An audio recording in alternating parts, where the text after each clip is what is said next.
Satu kata-kata yang fenomenal dari beliau namanya manunggaling kaula Gusti. Pernah dengar gak?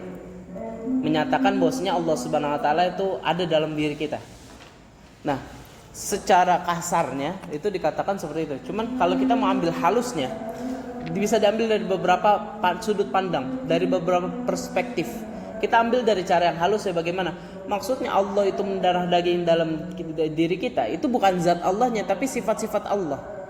Artinya ada orang-orang yang dia saking meresapi sifat-sifat Allah sampai dia sangat nempel, darah dagingnya nempel dengan sifat Allah. Misalnya ada orang dia sangat memahami betul bagaimana Allah itu Maha Rahim, Maha Rahman. Akhirnya karena dia memahami dua sifat itu, akhirnya apa? Dia sangat kasih sayang kepada setiap makhluk.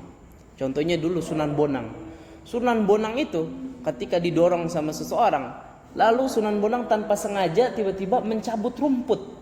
Lalu Sunan Bonang di situ nangis.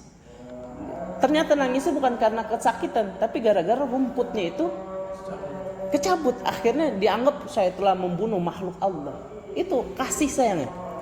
Ada juga orang-orang yang dia yakin, wah Tuhannya dia maha kaya, Allah maha kaya, maha membuat orang kaya. Akhirnya apa?